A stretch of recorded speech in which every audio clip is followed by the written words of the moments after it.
Muslims in Nigeria joined millions of other faithful all over the world to celebrate the El-Fitr, marking the end of the Ramadan fast.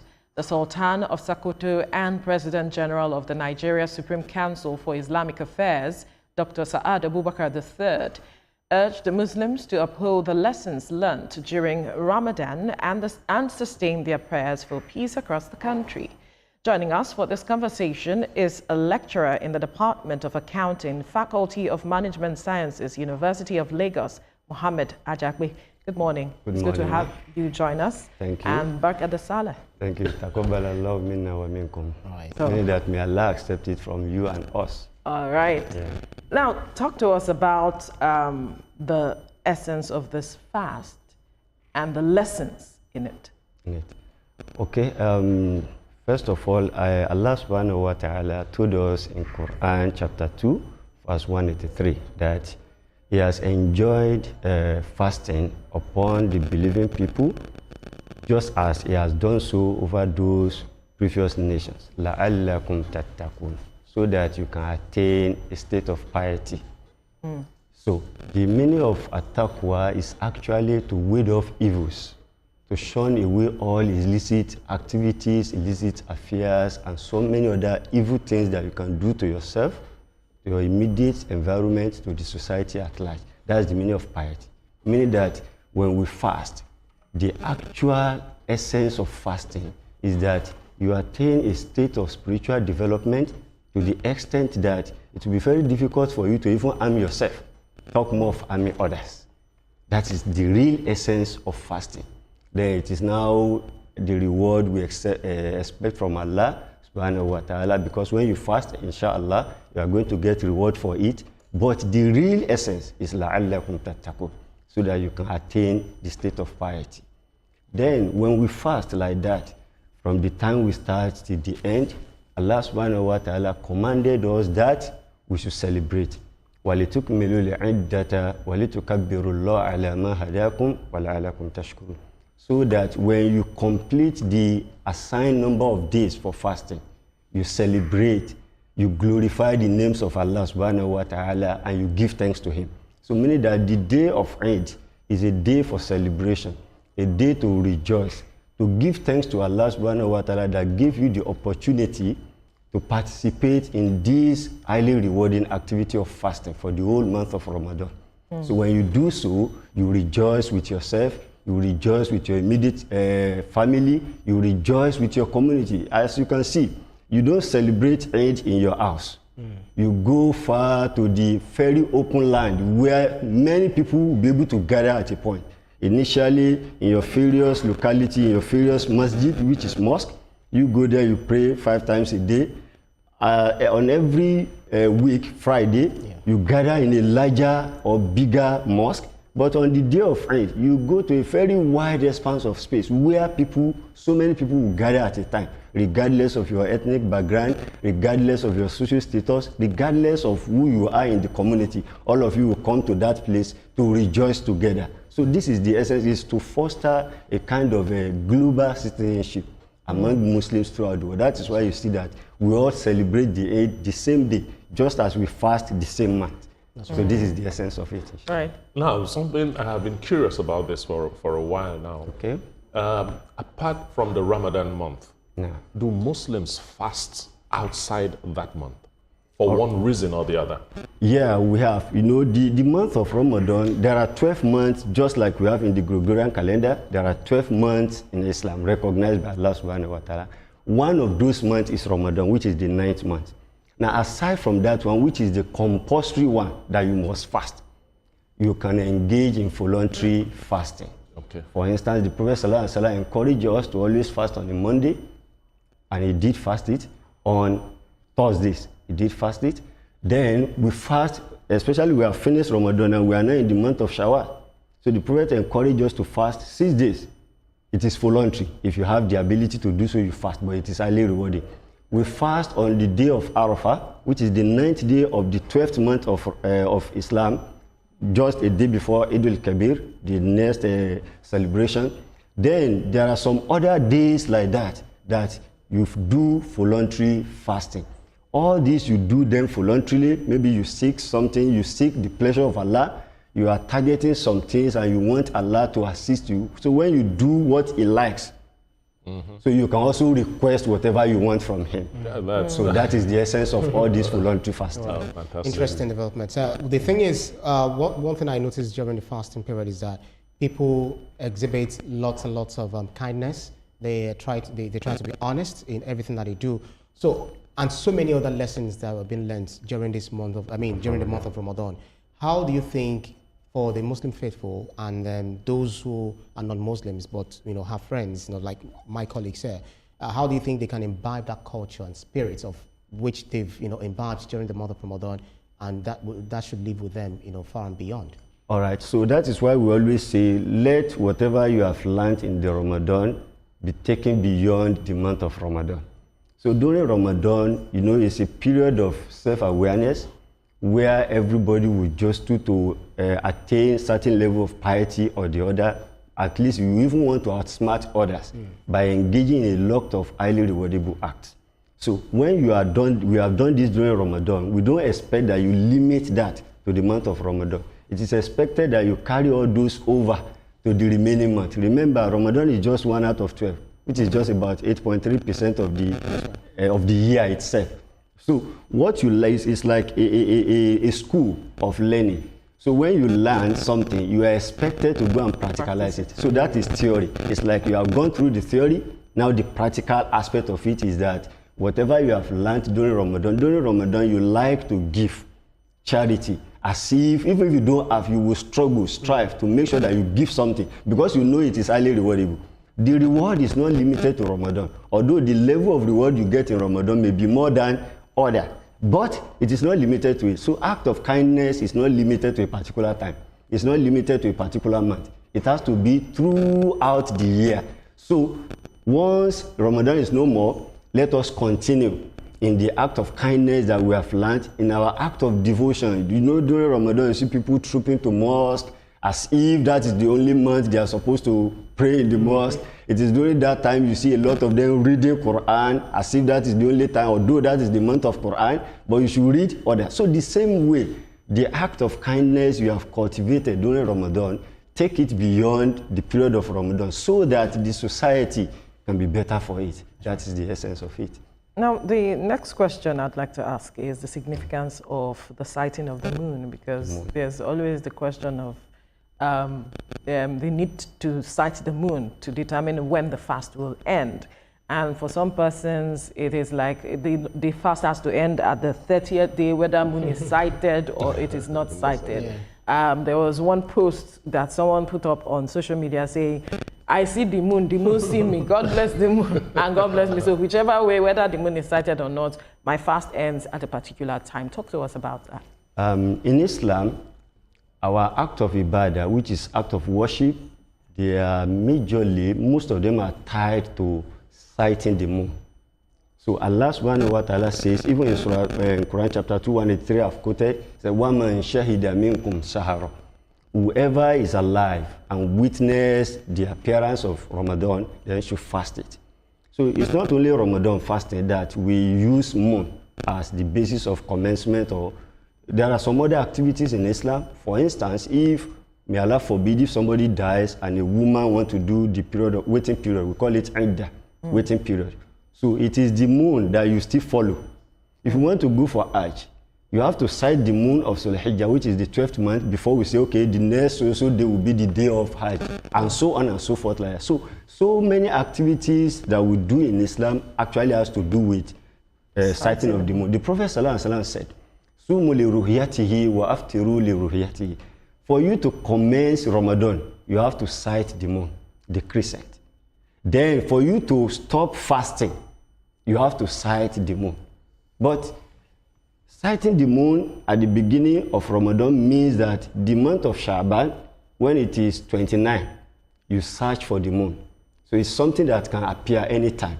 So we normally search for it around the period of Maghrib, around 6:37. So if it appears at that time, then we say the month has commenced. That is why it is night that precedes the day in Islamic counting. The night precedes, because it is in the night you see the moon. Yeah. And so the night precedes the day. So when you sight the moon that time, then it means the following day is the first day of that month. So we start Ramadan. Then when it is 29th of Ramadan, just like the Sultan issued a kind of a statement the other day that we should continue to search for the moon. So on 29th, they will still search for the moon. Once we are able to see it, we announce that Ramadan has stopped because another month has commenced. So fasting of Ramadan actually has to do with sighting the moon before you commence, sighting the moon before you... It has to be emphasized here that it has to be sighted. Sometimes the moon may have been born. People say it has been born. You know, the people, the science people, they know what the... Yeah. So it may have been born, but it may not be visible until it is sighted.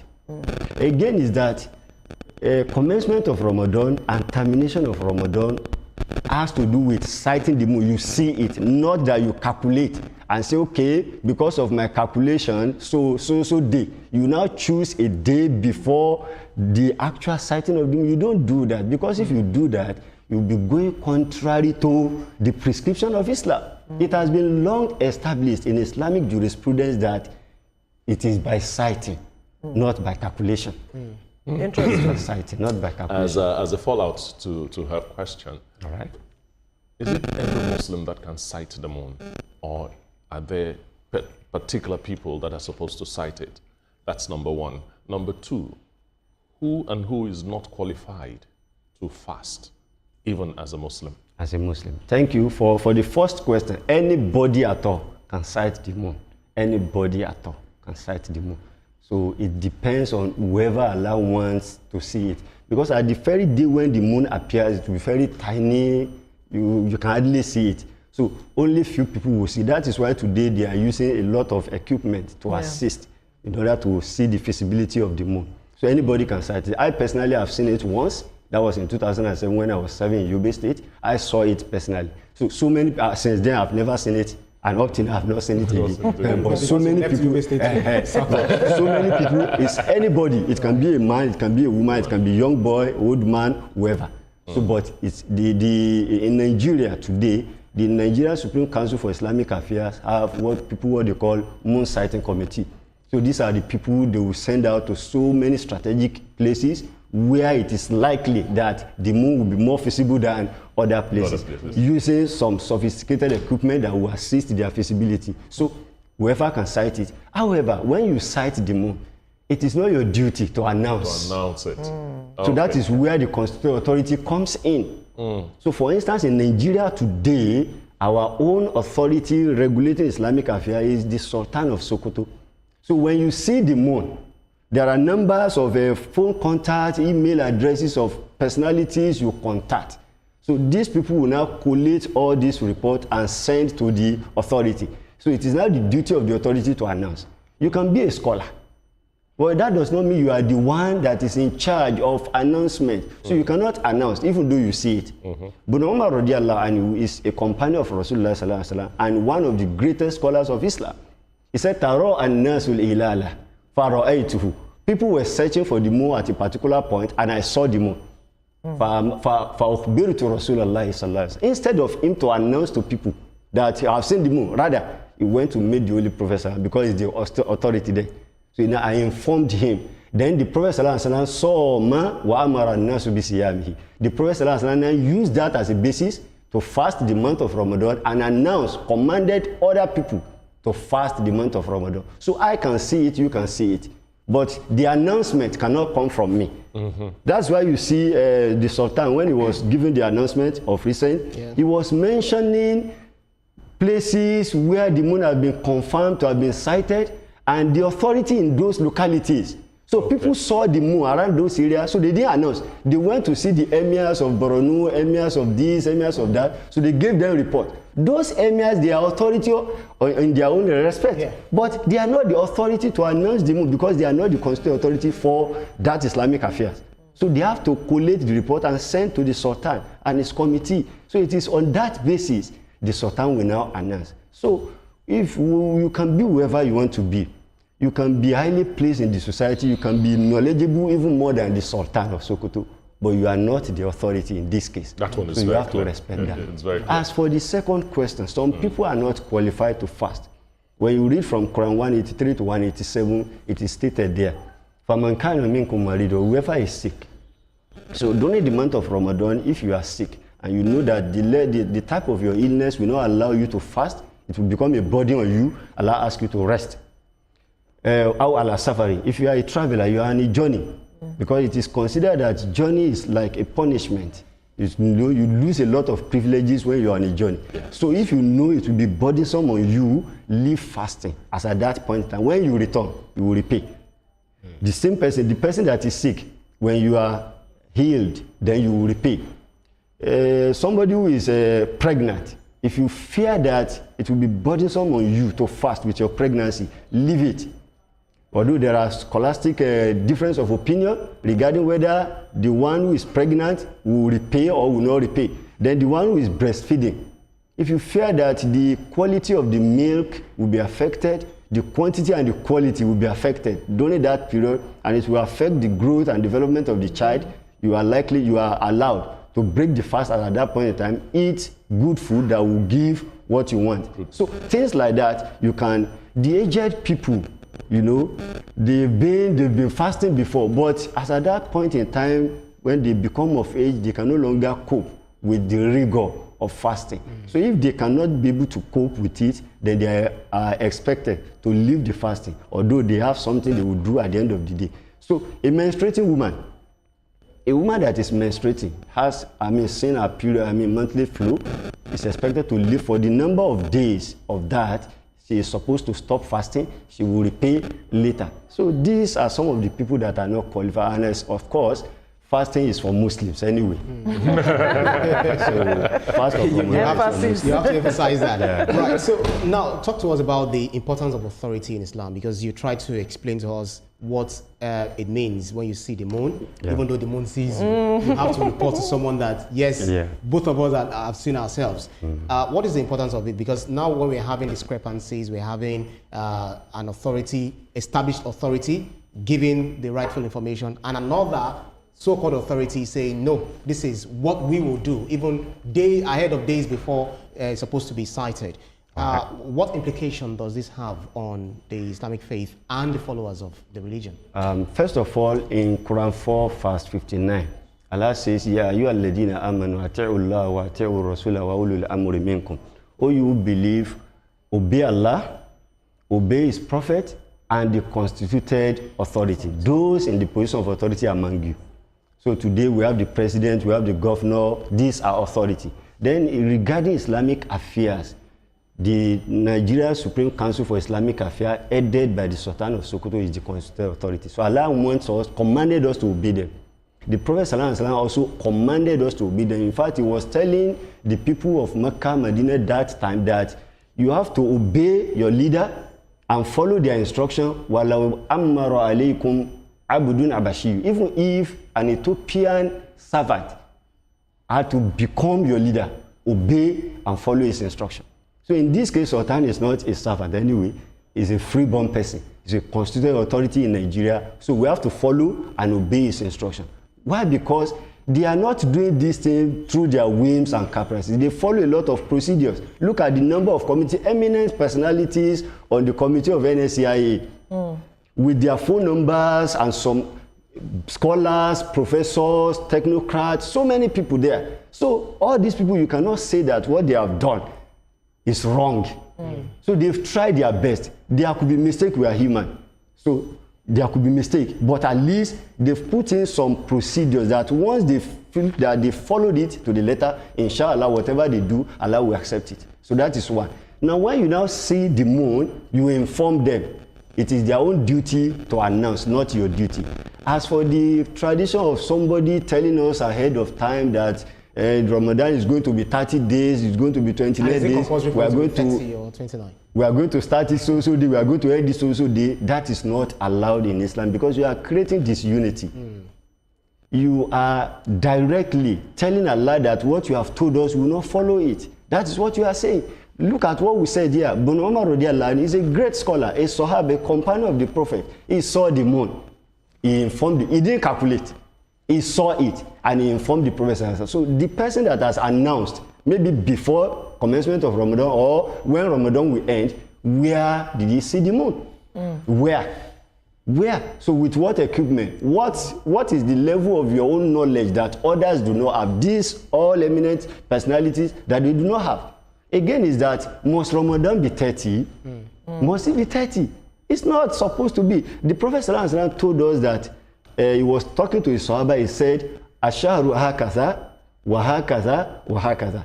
In another narration, he raised it twice, and the third one he did like this. You know, this is 10. So raising it 3 times means the month can be 30. The third one, the month can be 29 because he folded this one. It can be 29. So in Islam, our month can be 29 or 30. That is why between the Gregorian calendar and Islamic calendar, we have a difference of 10 or 11 days every year. So that is why, you know, Ramadan last year was April something. Now, things like that. I'm sorry, March or something. So it will come back because of that 10 days or 11 days. So since it can be 30 or 29, so whichever one, the Prophet ﷺ fasted 9 Ramadan. Ramadan became legislated 2nd year of Hijrah. So, and he died at the 10th year. So he fasted 9 months. 9 Ramadans. It is not reported that any of these 9 is up to 30. Majority of it is 29.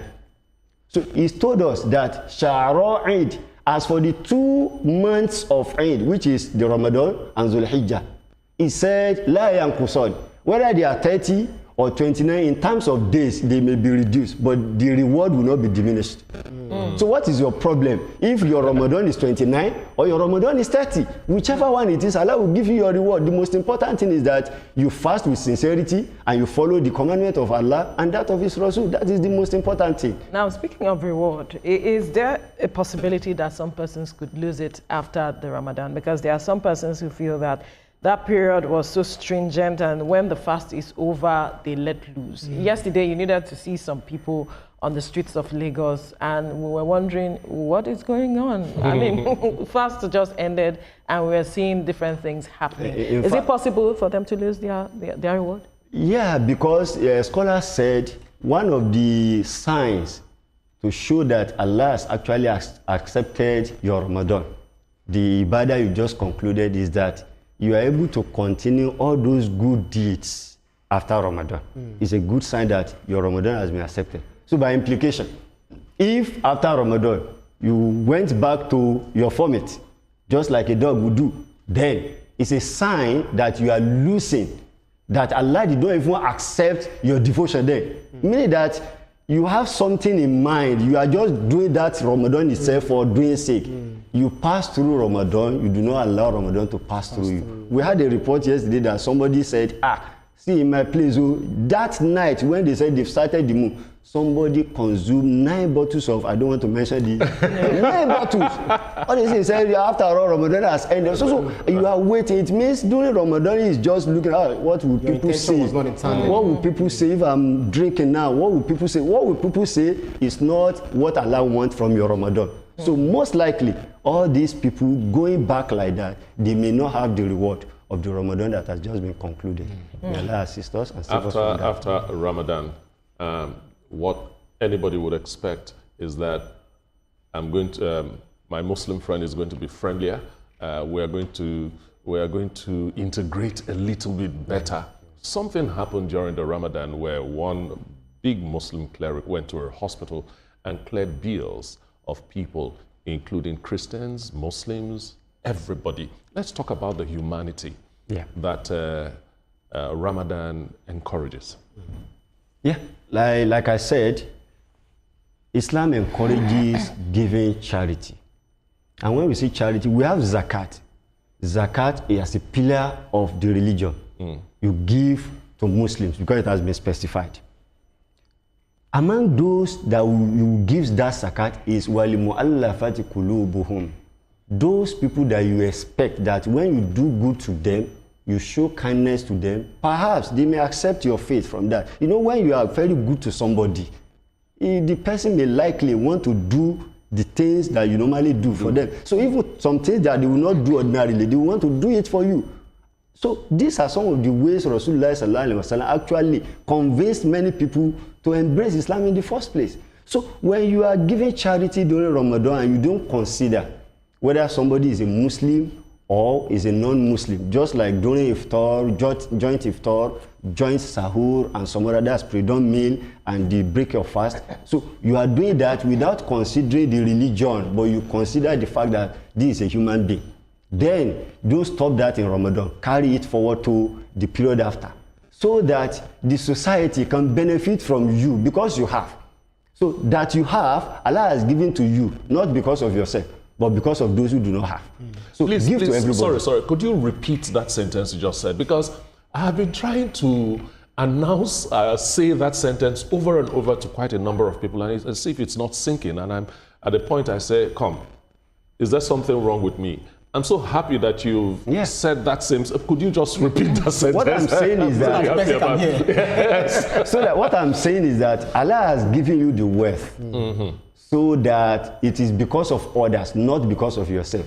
It says, "Kila yakuna dulatan bayna al-aghniyai minkum," so that the wealth will not reside with just few hands, so that the wealth can be distributed widely among people. So Allah has given you wealth so that you can give to others, regardless of their ethnic background, regardless of their religion inclination, regardless of wherever they come from.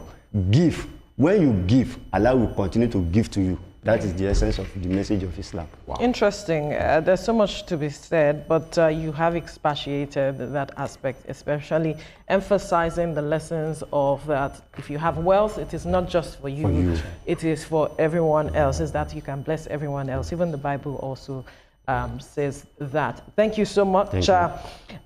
Muhammad Ajakwe, lecturer from the Department of Accounting, Faculty of Management Sciences, University of Lagos. Thank you so much. Thank you very much.